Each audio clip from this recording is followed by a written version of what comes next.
$406. That's a difference of $447,052 in the fiscal 27 operating budget. As I know board members are aware, but kind of for the record of this meeting, costs to the Barnstead School District associated with the operations of Prospect Mountain High School are more or less off limits at this point. There are some ways that some of our proposed reductions can sort of needle into high school related costs, but for the most part, when the annual meeting reduces the operating appropriation, it's coming out of this building. That's difficult. This district already had the 12th lowest per pupil spending rate in New Hampshire last year and 11th lowest the previous year. Enrollment is down a little bit, so on a per pupil basis, this might not mean dropping off another cliff. It remains to be seen how final attendance enrollment compares with final spending for this year and then for next year to see the real effects of this. And I'm sorry that it takes so long, but that's just the nature of municipal finance. It takes years to really look back and see what happened in pure quantitative terms.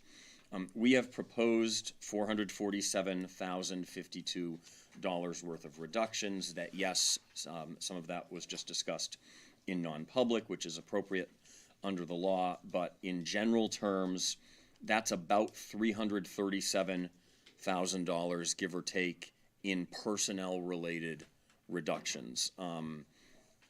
After the board has taken action and our business office has prepared the budget to be submitted to the Department of Revenue Administration, we can communicate with employees in the building about what that means specifically. But that doesn't mean that we're hiding anything specifically, because some of these reductions haven't been determined yet. And I'll just give you one specific example. There is a proposed reduction of one general classroom teaching position estimated at $89,602. That's not an individual person whose name I'm just not saying, because it depends on how employees might choose to leave, who we hire for some openings that we already know we have. So that's a composite estimate based on a likely amount of money that we can save in the budget. It means that the assistant superintendent and the principal and I are going to have to meet and talk about teaching assignments and different grade levels where going from 3 classrooms to 2 would result in class sizes going from 14 or 15 to 19 or 20 or whatever the specifics are. And we can make those decisions better once we start entering the hiring season. So I'm sorry for the explanation, but I want to be clear, at least on the record, that it's not the case that there's a list of people's names here and we're just not saying it. There is not a list of people's names here. There are 2 instances where there are specific positions that I've proposed to eliminate from the budget. And again, we can communicate with those folks in a polite and discreet way. So that amounts to something around $337,000, $340,000. There's another $108,000 estimate associated with eliminating or at least dramatically reducing busing to the high school. This is a pretty big deal. We are slated to spend under our contract with First Student $217,000 next year, providing transportation for high school students from Barnstead to Prospect Mountain High School on 3 buses. How much exactly we can reduce that, we have to negotiate with First Student, but this is what I think is a safe estimate. And then whether we can run 1 bus or no buses within that, again, remains to be seen, but this is a number that seems safe to reduce the budget by. You also talk about that it's not something that's required. Yeah, that's a very important point. Thank you, Mr. Henry. So under New Hampshire law and public school regulations, school districts are not required to provide transportation for high school students at all. We are required to bus through 8th grade any student who lives more than 1 mile from their school. But once students go into high school, busing is not required. There are districts that haven't provided busing for high school kids for years and years and years. Not a lot. The truth is not a lot, but there are some who haven't done this for a long time. It's not something we proposed in our fiscal 27 budget. It's not something we wanted to do, right? We're sitting here because we have to be. based on the outcome of the annual district meeting. We also, and I know members may want to discuss this, but I'll just point out that we've given you information about, if we had proposed cutting middle school sports, what you could have saved. If we had proposed cutting co-curricular activities here at Barnstead Elementary, what you might have saved. And if we had proposed cutting field trips for students at Barnstead Elementary, what the savings might have been. And we just haven't recommended those things. We've made our set of recommendations that get you to $447,052 and have tried as much as possible to avoid impacting the student experience at Barnstead Elementary School. I think that's definitely what we had asked you to do, make sure. I mean, that's how the board feels. We don't want to impact their education. Agreed. Can I have Make a motion to accept the memorandum for the cuts to the budget. I'll second that. I would like to say thank you to the administration and the board. None of this is easy. That was a huge cut.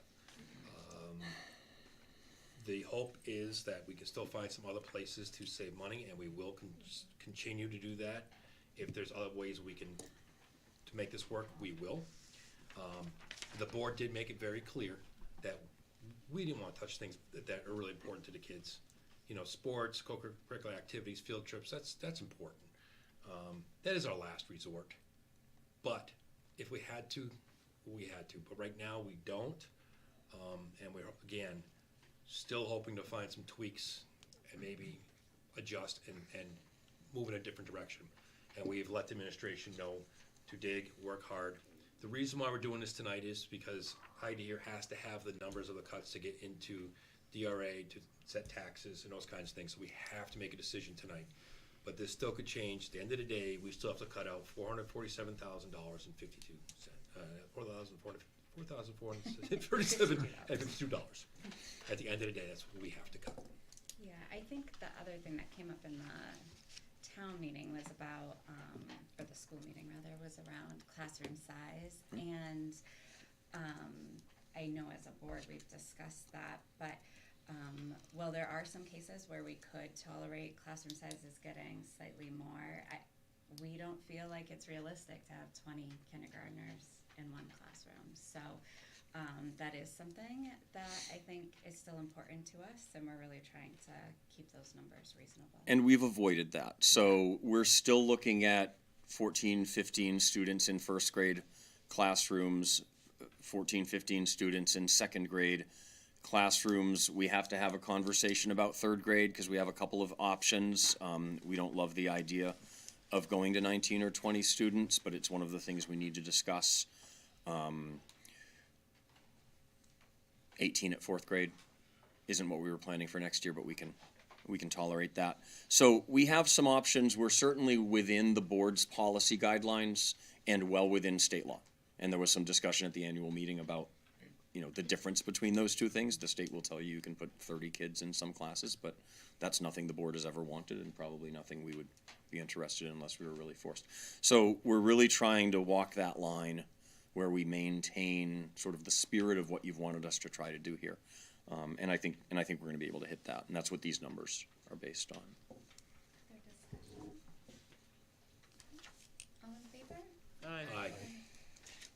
Thank you again. It's not easy. Yes. Oh, I'm so sorry, Madam Chair. One last thing, because we have gotten a lot of emails and some calls and things with people with questions. The idea of fees, actually, right, so the question has been, what if everybody who did sports paid $500, or everybody who rode a bus paid some amount of money? And the problem is that the way our budget works is it is an appropriation. We are only allowed to spend the amount of money that's approved, even if we have revenues coming in to offset it. And this actually did come up at the meeting, but I know it's a little tricky to understand, right? So if we were to institute athletic program fees or bus fees, we would still have to have the expenses in our budget in order to be allowed to spend the money. So with a budget cut, we're not in a position to increase revenue so we can keep the money in. We have to cut the money out. Sorry, Well, and I I thought that think- was important to mention And I tonight. think the other thing to consider is that oftentimes the children that are playing the sports or taking the buses may not be able to play a travel sport or have a ride to school. So financially, it may not be something they can do if we were to implement these. So definitely don't want to do that. All right. Brings us to the principal's report.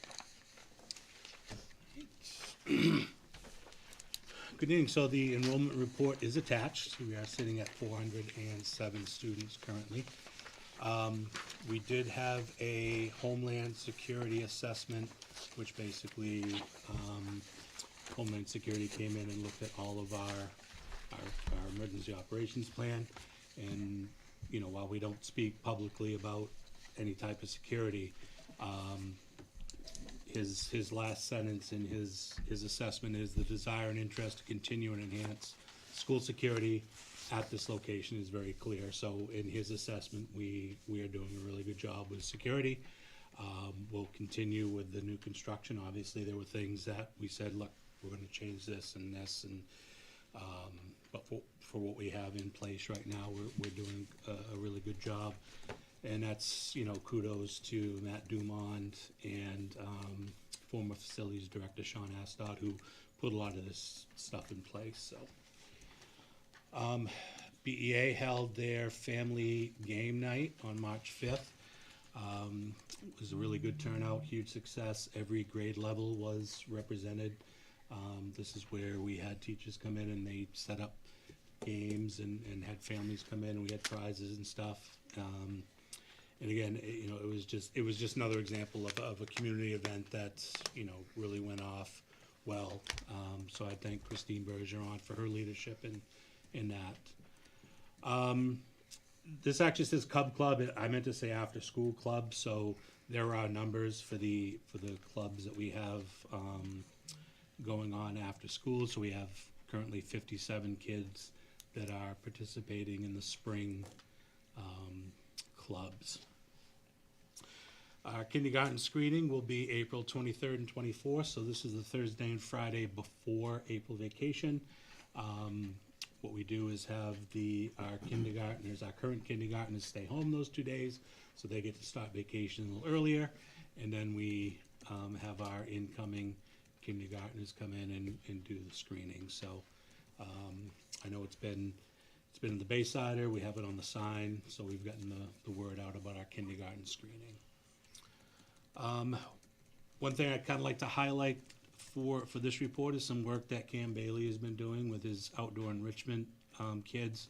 So you'll notice right outside is one of our towers where they're growing all sorts of things.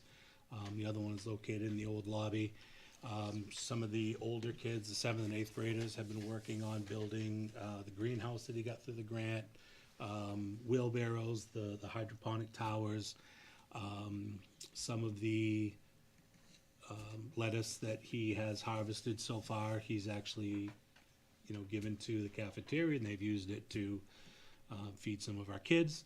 So that's, you know, kudos to him for all of this work. And he's working on the outdoor garden beds will be going in pretty soon. They'll be located out by the softball field. He also had, he's working with Fish and Game, and we set up a winter severity index, and basically that will aid the wildlife biologists in estimating the effects of cold weather conditions on New Hampshire deer population. So he worked with our kids in setting that on the ground and then looking at that data with our kids. Our counseling department is putting on our career day, which will be April 17th. And I'll have a list of all of the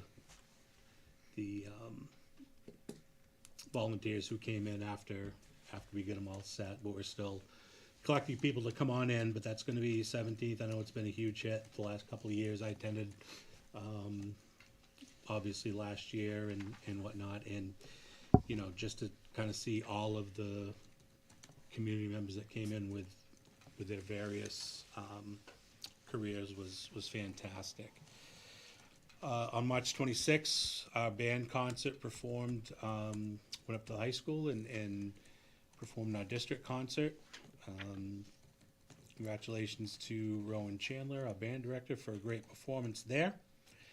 Our spring sports began on March 23rd, and I'll have numbers for the next meeting, but I know they've been strong in track, softball, and baseball. I personally know from baseball, since I got roped into coaching. We've got 20 baseball players, so when you look at, especially with the amount of eighth graders who've left last year, we had a lot of eighth graders on the baseball team. To have 20, kids come out was great. So I'll get the numbers for track and softball for the next meeting.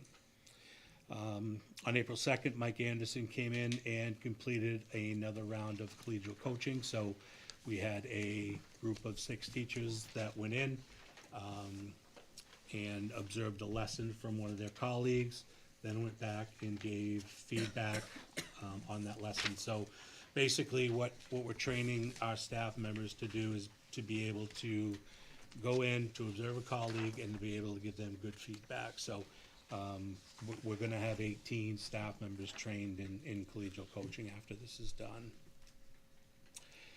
I did put a graph together that shows our office referrals for this year, and so you can kind of see that we did, have a dip when it came to November, and then a slight climb back up. But they're generally staying pretty consistent. We're averaging probably between 6 and 8 referrals a day when you look at it by month. And our student support team, there's no data for this month because we did not hold a SST meeting last week because of the early release. So it's just hard to get teachers in on early release days to come meet with our student support team. But that team continues to do really good work in supporting some of our most needy kids. So I'll entertain any questions. So I have a comment. So I didn't go to the March 26th concert, but I think it might have been the week before. But the middle school kids that are in like the rock band came and performed along with the high school rock band. And if anybody is free the next time they perform, it's so worth going to. It was impressive. Most of those kids have probably it's probably their first time picking up a guitar, and the music actually sounded good. Yeah. So it was really cool. Yeah. I don't know if they'll have another one or not, but that was overwhelmingly the feedback I heard. People were just like, wow, there's some really talented kids out there. And I think it's just cool that for the kid that doesn't want the traditional band, that we're giving them some options. They're picking out their own songs, and it was just cool to see. Any other comments or questions? Oh, thank you, Hallie. Eunice, you have construction. Yes, we had a meeting last Thursday, and actually there's a lot going on, but I'll try to be quick. The door and window frames are being installed in the F&G area. The generator is to be delivered soon. Generator, yes. Underground work in Area A for the new cisterns and domestic water is underway, and the cisterns should arrive around May 5th. We have received approval from the health department, and the plans are to start the work on the kitchen on May 5th. I'd like to make a note that Fab has been really outstanding in being very responsive to do inspections. So the team is very impressed with him. Will the kitchen still be doing lunches there, or? Yes, the plan is, because Sam wants to have a divider, they're gonna move the prep area out into the cafeteria and have a wall so the kids, high enough so the kids can't throw things over it. Anyway, he's trying to, just Barricade it. barricade it a little bit, and they're gonna leave the dishwasher, access to the dishwasher, for use, so they've really thought this out, and Heidi's been working with Sam, and so has the team, so I think they have a good plan, so. We're still working, about the pavement, repairs from the modulars. I think Matt's working on that now, so. Oh, in the sidewalk? Yeah, The Yeah. gift that keeps on giving. Where they left on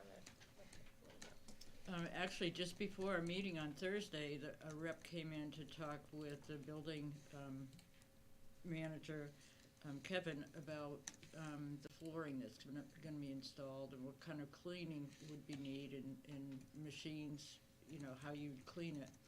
And I know Kevin's gonna work with Heidi and trying to work out a budget to make sure we have the right equipment. A request was made to, move the fence along the softball to make it, move it away from the softball, so they're gonna go ahead and do that. Is that a change order request that costs anything, or just? No, no, I there think was they're no. just talking about the tent fence that's up there, so people can have access Okay. to. And also, they're costing out, scoreboards for, the fields, so there would be 3 outside and then scoreboards in the gym, so.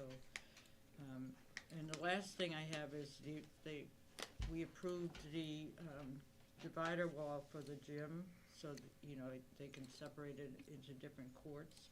And it's an accordion, it folds up. It's like in high school. Huh? It will have to come out of contingency, but it was really, considered very valuable, so, and it was at 14,500, so it was an easy decision. She Is decided. it's not like a net, it's like, It's like, just like high Yeah. school, that one drops down the middle of the court. it's like see-through, right? So part of it. Yeah, so there'll be Part of a- it's solid. I wanna don't use the number 8, but right around 8 feet high, so that if you have one group on one side and one on the other, they don't see each other, then it goes mesh. Okay, yeah. Yeah, it's similar to the high school. We're going to have volleyball standards on both sides. So with that down, 2 games could be played, like for a tournament, for example. And probably We also basketball have hoops that you basketball could do. hoops on pulleys that could Yeah. be dropped down for the same reason. So the curtain will just allow those things to be separated. Awesome. In the scheme of our contingency budget, that's a pretty small item. So it wasn't that hard. And it turned out so. That's it. All right, thank you. Thank you, Any Eunice. questions? No? All right, so in our packet, we have the current committee assignments. How do we want to do this, like have, Just ask. Is anyone looking for Yeah. changes? I'm happy to stay in buildings and grounds. well, I guess, you're not on policy anymore? Doreen was Oh, she was. previously, so I'm happy to go back onto it, or. Oh, I see a young man over there who'd like to do policy. I actually was kinda interested in the policy one. Oh. You No. are it. Actually, that's a good assignment for a new board member. Yeah, I Yeah. learned. Yeah. I think we've all done that at some point. Agreed. I would also say if you have any interest in finance, I'm dying to get off. Yeah, All right. Don't take on too much, trust me. no, it's cool. It's cool. Those are things that, I don't know, Very my interested first to year see I've if done needed. every committee, so. Yeah. Policy one's an We easy don't have lift, so- negotiations for this coming year? Makes sense. We don't hear, and we just don't? did both contracts at the high school, is that right? Wow. Let me look that up and be sure. I think you might have a year off. All right. I'll do that again if we do need it, but, and we don't need space needs anymore, right? That could go away? We'll What do you invite them to the think? ribbon cutting. Yeah, I mean, we'll do like the traditional ceremonial stuff, but Yeah, It's not really. I mean, we No. might wanna have a party or something. right. Um, We'll have a party. Well, maybe. Alright. buildings and grounds is fine, and then Eunice, I'm guessing you'll stay on the Finance. building committee and finance. Yeah, Alright, and you'll help me if I need help in negotiations? yes. If we have anything, but I don't think we will, so. The BEST agreement expires at the end of next year, June 30th, 2027.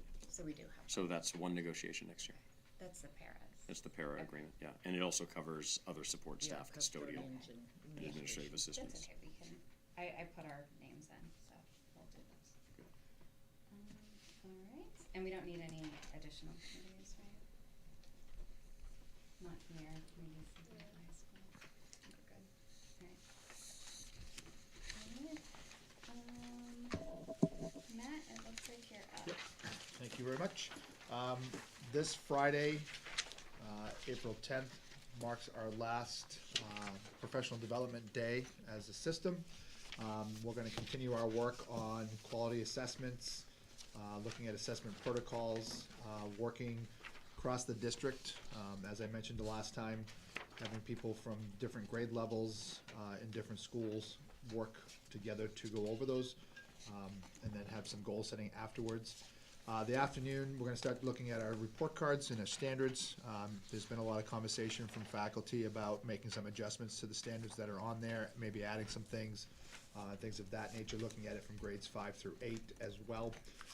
And then there'll be some training on STAR and Freckle. STAR is what we do 3 times a year. Freckle is one of the software pieces that are part of STAR, and allows for interventions and things of that nature. So in talking with the interventionists, they felt like having some more work on how to use Freckle can help support what the teachers are trying to do and make it a little bit easier for them when they're looking at progress monitoring. And then we'll also have the literacy committee and the pilot teachers who are doing the pilot right now. We'll do some more conversations with them, some more trainings there. We're in the process of scheduling visits so that we'll get some more feedback from them on how the pilot is going. Overall, the feedback has been positive. It's tough when it's March into April that you're changing the day-to-day routines for kids, especially the young ones, but from what we're hearing from the faculty, they're stepping up, and it'll be interesting to see that feedback on the 10th. The Literacy Committee is meeting on Thursday as well to kind of finish up our deep dive. So a lot going on with our literacy piece, and again, our goal is to come into June with a proposal for you for the fiscal year 28. As I told you last time, capturing kids' hearts, again, is something that we're continuing to take a look at. What I've tried to do here is give you an explanation of sort of what the program is as a whole. It's kind of hard to tell you about it, and even for those who went and experienced the 2-day flagship to really explain what it all is. But this kind of gives you an overview of what that looks like. And again, part of the reason why we think this is a good direction for Barnstead and Alton is it starts to align our language. It starts to align our practices. So regardless of whether you're in kindergarten or 8th grade, we're using the same types of things all the way up through, so kids become accustomed to it. And really, it's about building those relationships and building the skills for teachers to have conversations with kids. And again, there's a lot of research that goes behind it. But part of what they'll talk about is this Excel, which is engage, explain, consequence, expectation, and leave.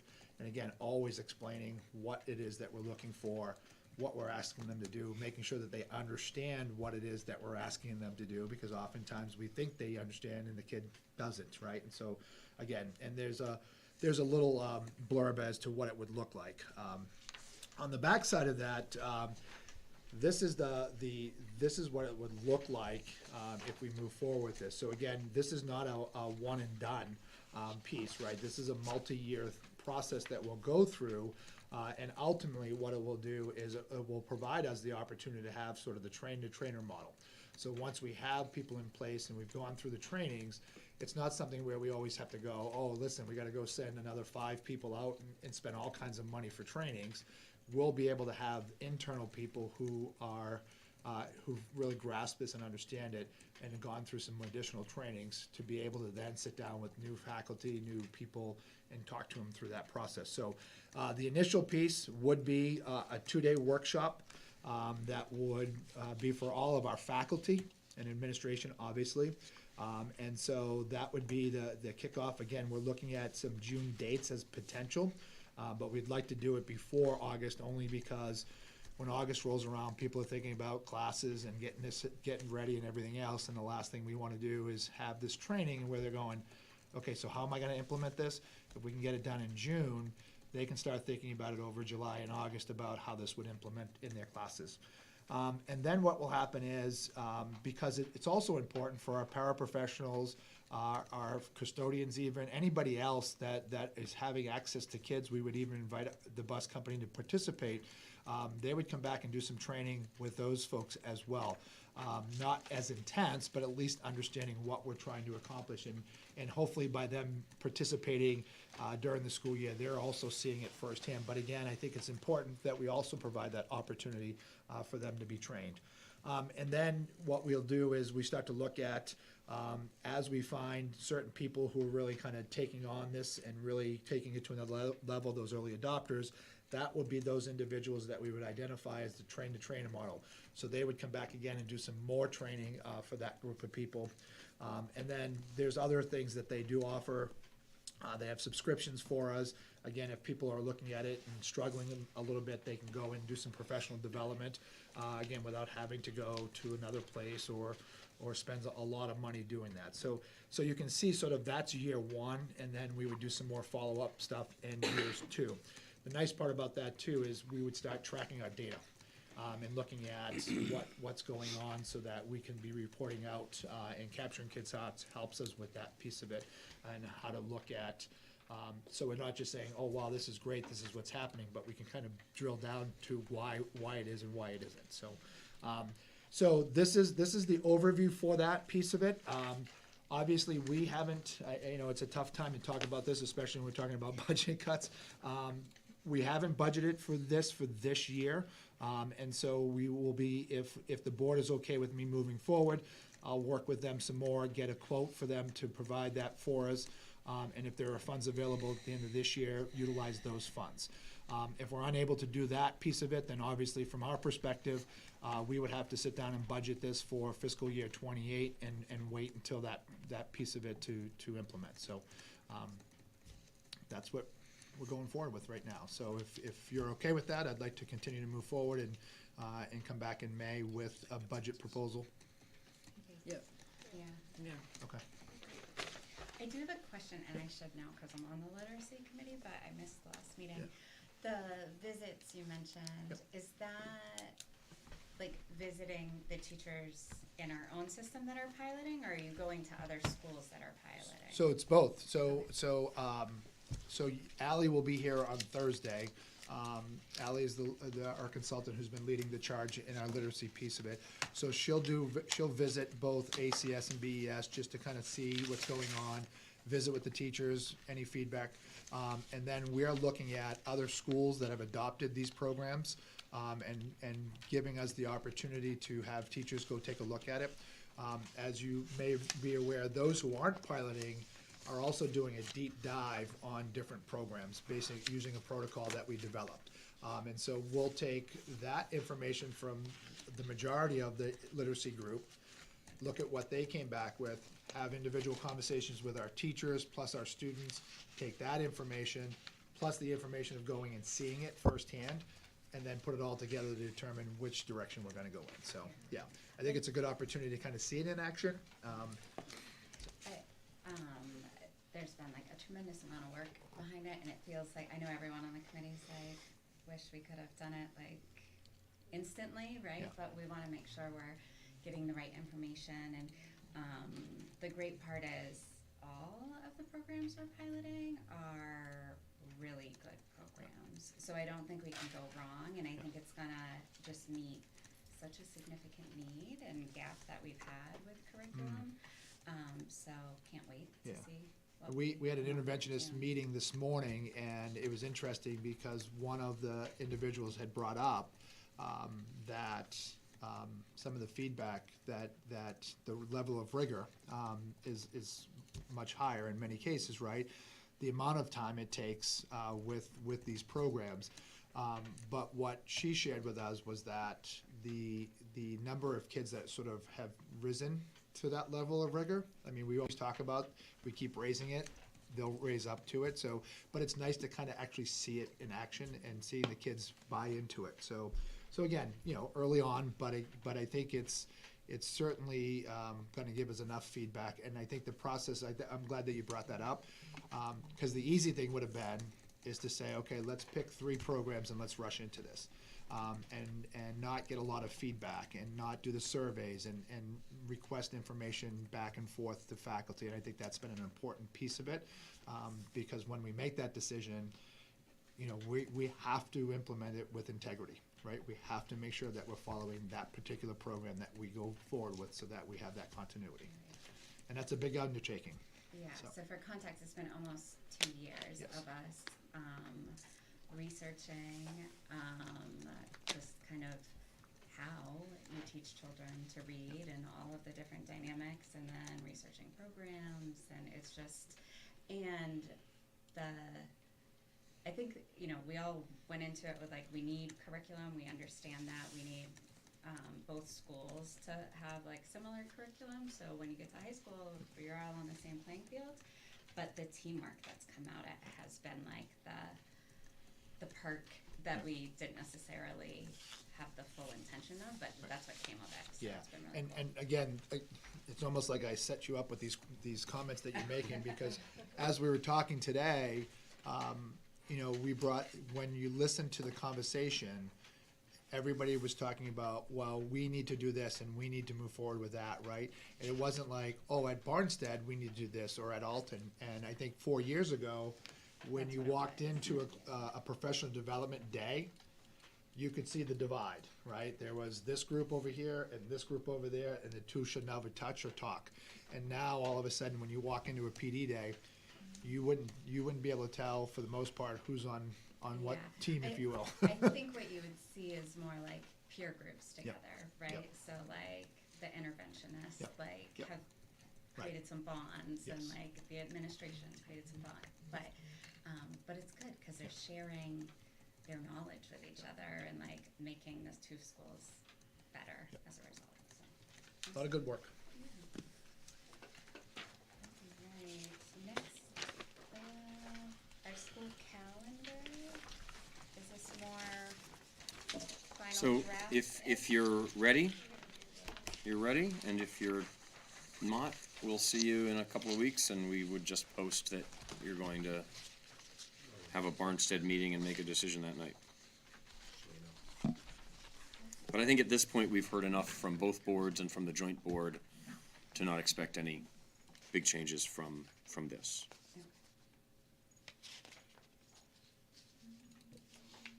Do you want a motion on it? It's up to you, when you're ready. What do you guys think? I'll make a motion to approve the proposed calendar for school year 2026-27. Second.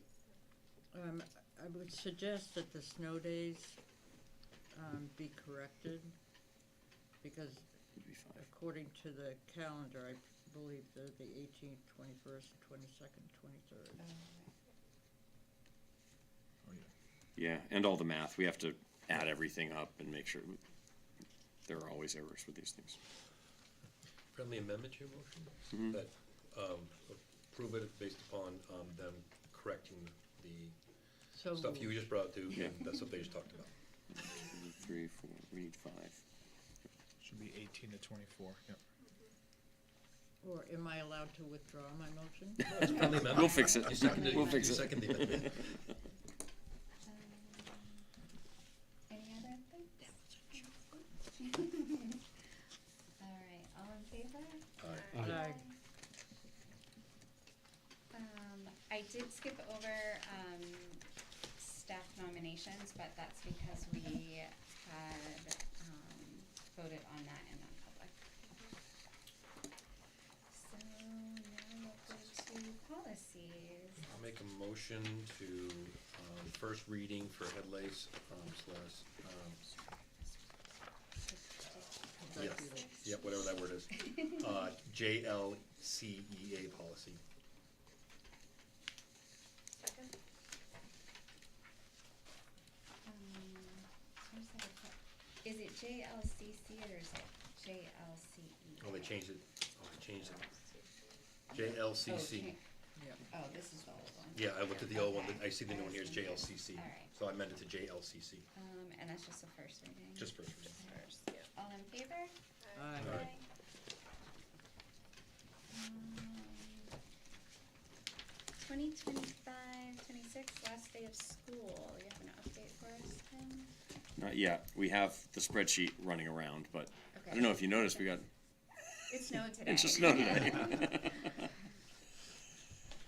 So we're adding It'll up, be, like, it'll, hours so and- we'll have a date at the joint board meeting, and it'll be the date for all the schools. That gives us Okay. time to finish up. We have a personnel report. No action needed. Done. No action needed. All these kids becoming substitutes. I know, is that your Grace? Grace Brooks substituting? And then Tegan was on there last night. I know. They're growing up amazing. I remember leaning. Okay, that brings us to our last public input. I'm the only one from the public. I don't know if I'm in the right place, or if this is the, Oh, tell us your name and where you're. oh, okay. Obviously, I've never been here before. I'm Allison Ha. I have 4 kids in the school from 3rd grade to 8th grade. And I don't know if this is a setting to talk about this in, but with the discussion of head lice, it's what prompted me to come here. Head lice is going around the school. I had called the nurse to ask, because every day my kids are coming home, my girls, panicked about head lice. And so I called just to get more information. Is it, if you went by Audrey, everyone has it. And you walk by someone and you're gonna get it. So I wanted a little bit more information so that there's no panic. And I'm told that it's not my business and that we can't talk to you about it because we can have bullying in the school, which I understand. There is a chance of that happening. But what really stuck out to me in that was I personally, this year more than any other year, have experienced such a breakdown in communication from administration, teachers, and families. And I just feel like